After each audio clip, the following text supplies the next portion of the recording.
Assalamualaikum warahmatullahi wabarakatuh. Perkenalkan, nama saya Citra Intan Puspita dengan NIM 40120111089. Nah, pada kesempatan kali ini saya akan menjelaskan materi tentang sentralisasi kewenangan pengelolaan dan perizinan dalam revisi Undang-Undang Mineral dan Batubara. Baiklah, kita langsung saja. Baiklah, yang pertama saya akan menjelaskan mengenai latar belakang dulu. Mineral dan batu bara merupakan sumber daya alam tak terbarukan yang mempunyai peranan penting dalam memenuhi hajat hidup orang banyak serta memberi nilai tambah secara nyata bagi perekonomian nasional dan usaha mencapai kemakmuran dan kesejahteraan rakyat. Kegiatan usaha penambangan mineral dan batu bara yang mengandung nilai ekonomis dimulai sejak adanya usaha untuk mengetahui posisi, area, jumlah cadangan, dan letak geografi dari lahan yang mengandung mineral dan batu bara. Setelah ditemukan adanya cadangan, maka proses eksploitasi atau produksi, angkutan, dan industri penunjang lainnya akan memiliki nilai ekonomis yang sangat tinggi, sehingga akan terbuka persaingan usaha di dalam rangkaian industri tersebut. Nah, sebagai kegiatan usaha, industri pertambangan mineral dan batu bara merupakan industri yang padat modal dan padat risiko serta padat teknologi. Selain itu, usaha pertambangan juga tergantung pada faktor alam yang akan mempengaruhi lokasi di mana cadangan bahan galian. Dengan karakteristik kegiatan usaha pertambangan dan mineral dan batu bara tersebut, maka diperlukan kepastian berusaha dan kepastian hukum di dunia pertambangan mineral dan batu bara. Tahun 2009 merupakan babak baru bagi pertambangan mineral dan batu bara di Indonesia dengan disahkannya Undang-Undang Nomor 4 Tahun 2009 tentang pertambangan mineral dan batu bara, menggantikan Undang-Undang Nomor 11 Tahun 1967 tentang ketentuan-ketentuan pokok pertambangan. Perubahan mendasar yang terjadi adalah perubahan dari sistem kontrak-karya dan perjanjian menjadi sistem perizinan, sehingga pemerintah tidak lagi berada di dalam posisi yang sejajar dengan pelaku usaha dan menjadi pihak yang memberi izin kepada pelaku usaha di industri pertambangan mineral dan batu bara. Kehadiran Undang-Undang Minerba tersebut menuai pro dan kontra. Ada kalangan yang berpendapat bahwa beberapa kebijakan dalam Undang-Undang Minerba tersebut tidak memberikan kepastian hukum terkait dengan kegiatan usaha di bidang pertambangan mineral dan batu bara dan memberikan hambatan bagi pelaku usaha tertentu. Nah, selanjutnya ini merupakan kesimpulan dari latar belakang masalah ini mengenai Undang-Undang Minerba. Yang pertama, 7 kali diajukan judicial review ke Mahkamah Konstitusi dan 4 kali yang dikabulkan secara sebagian. Yang kedua, terjadi perubahan kewenangan dalam pemerintahan sehingga terjadi ketidakpastian kewenangan penyelenggaraan pertambangan di daerah. Yang ketiga, Undang-Undang Minerba belum mampu menjawab perkembangan, permasalahan, dan kebutuhan hukum di dalam penyelenggaraan kegiatan pertambangan. Dan yang terakhir, berdasarkan berbagai permasalahan yang terjadi, maka perlu memperbaiki Undang-Undang Nomor 4 Tahun 2009 tentang mineral dan batu bara. Nah, jadi dari latar belakang yang telah saya uraikan tadi, telah saya sebutkan tadi, dan telah saya jelaskan tadi, maka dapat ditarik rumusan masalah sebagai berikut. Yang pertama, bagaimana perbandingan kewenangan pengelolaan dan perizinan pertambangan berdasarkan Undang-Undang Nomor 4 Tahun 2009 tentang pertambangan mineral dan batu bara dengan undang-undang revisinya. Yang kedua, apakah peralihan kewenangan pengelolaan dan perizinan pertambangan yang terdapat di dalam revisi Undang-Undang Mineral dan Batu Bara merupakan kebijakan yang tepat? Nah, sekarang kita masuk ke pembahasan yang pertama, yaitu perbandingan kewenangan pengelolaan dan perizinan pertambangan berdasarkan undang-undang lama dan yang baru. Setelah 15 tahun merdeka, Indonesia baru membentuk peraturan pemerintah pengganti Undang-Undang Nomor 37 Tahun 1960 tentang pertambangan yang kemudian menjadi undang-undang, yakni Undang-Undang Nomor 37 Tahun 1960 yang berlaku pada tanggal 14 Oktober tahun 1960. Nah, peraturan ini mencabut Inisié Mijunwet karena peraturannya dianggap tidak sesuai dengan karakteristik negara Indonesia dan kepentingan nasional di bidang pertambangan.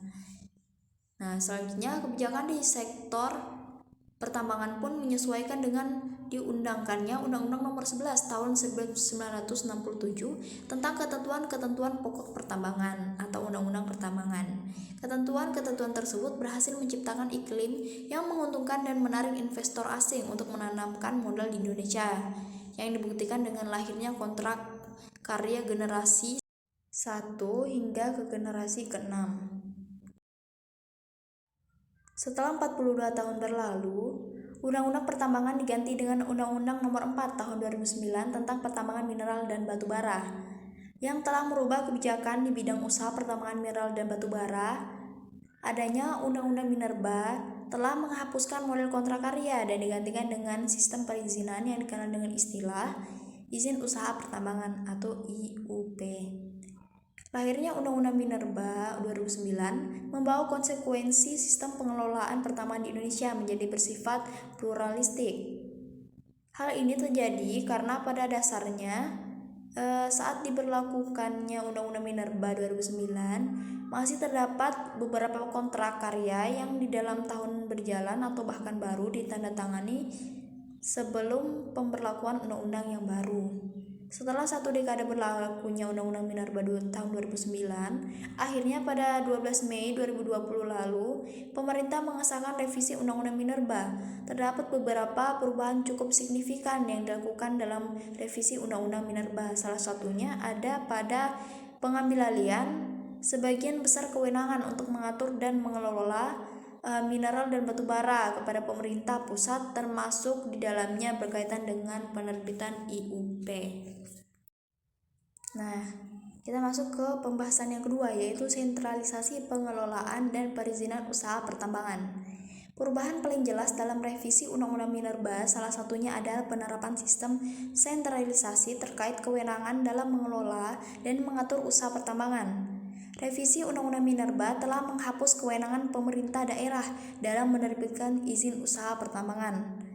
Desentralisasi kewenangan ini tercermin melalui perubahan pasal 4 serta penghapusan pasal 7 dan pasal 8 Undang-Undang Minerba, di mana pasal 4 menyebutkan mineral dan batu bara sebagai sumber daya alam yang tak terbarukan merupakan kekayaan nasional dikuasai oleh negara untuk sebesar-besar kesejahteraan rakyat. Penguasaan dalam hal ini adalah diselenggarakan oleh pemerintah pusat melalui fungsi kebijakan, pengaturan, pengurusan, pengelolaan, dan pengawasan. Sementara pada pasal 7 dan pasal 8 mengatur mengenai kewenangan pemerintah provinsi atau kabupaten atau kota dalam pengelolaan pertambangan mineral dan batu bara. Kita masuk ke pembahasan yang ketiga, yaitu peralihan kewenangan pengelolaan dan perizinan pertambangan yang terdapat di revisi Undang-Undang Mineral dan Batu Bara merupakan kebijakan yang tepat. Secara prinsip, pemerintah baik antara pemerintah daerah dan pemerintah pusat maupun sebaliknya harus menerapkan sistem koordinasi dalam setiap pelaksanaan tugas dan tanggung jawabnya masing-masing. Hal ini dikarenakan Indonesia tidak mengenal sistem pemisahan kewenangan. Namun yang dianut Indonesia adalah sistem pembagian kewenangan, termasuk dalam urusan pengelolaan dan perizinan usaha di bidang minerba.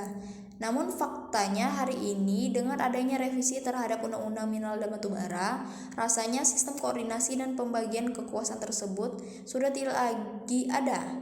Hal ini terlihat dari adanya peralihan pengelolaan dan perizinan pertambangan ke pemerintah pusat untuk mewujudkan nilai-nilai Pancasila dalam hal pengelolaan kekayaan alam non-hayati, yakni di sektor pertambangan subsektor mineral dan batu bara. Kekayaan tersebut merupakan karunia dan rahmatnya yang diwajibkan dilestarikan dan dikembangkan agar tetap menjadi sumber dan penunjang hidup bagi rakyat dan bangsa Indonesia serta makhluk hidup lainnya demi kelangsungan dan peningkatan kualitas hidup itu sendiri. Hal ini juga tercermin dalam Undang-Undang Dasar Negara Republik Indonesia tahun 1945, yakni dalam pasal 33 ayat 3 yang menyatakan bahwa bumi, air, dan kekayaan alam yang terkandung di dalamnya dikuasai oleh negara dan dipergunakan sebesar-besarnya kemakmuran rakyat. Sentralisasi yang dilakukan merupakan bentuk langkah penyederhanaan perihal perizinan usaha pertambangan. Dikhawatirkan kebijakan yang memudahkan pelaku usaha ini menyebabkan makin banyaknya kerusakan lingkungan yang ditimbulkan akibat aktivitas usaha pertambangan. Walaupun memang daerah diberikan 0,5% dari hasil kegiatan pertambangan, hal ini tidak sebanding dengan besarnya risiko kerusakan, baik lingkungan sosial maupun ekonomi yang akan dialami pasca tambang, karena tidak ada jaminan bahwa perusahaan sebagai pelaku usaha akan menata kembali kondisi alam seperti semula. Baiklah, kesimpulannya, perbandingan kewenangan pengelolaan dan perizinan pertambangan berdasarkan Undang-Undang Nomor 4 Tahun 2009 tentang Pertambangan Mineral dan Batu Bara dengan Undang-Undang revisinya, yaitu pengambilalihan sebagian besar kewenangan untuk mengatur dan mengelola mineral dan batu bara kepada pemerintah pusat, termasuk di dalamnya berkaitan dengan penerbitan IUP. Revisi terhadap Undang-Undang Minerba merupakan bentuk langkah penyederhanaan perihal perizinan usaha pertambangan. Namun, dikhawatirkan kebijakan yang memudahkan pelaku usaha ini menyebabkan makin banyaknya kerusakan lingkungan yang ditimbulkan akibat aktivitas usaha pertambangan. Walaupun memang daerah diberikan 0,5% dari hasil kegiatan pertambangan, hal ini tidak sebanding dengan besarnya risiko kerusakan baik lingkungan sosial maupun ekonomi yang akan dialami pasca tambang. Karena tidak ada jaminan bahwa perusahaan sebagai pelaku usaha akan menata kembali kondisi alam seperti semula. Kebijakan di bidang mineral dan batu bara tersebut merupakan tujuan yang baik, namun perlu disiasati dengan sistem pengawasan yang baik.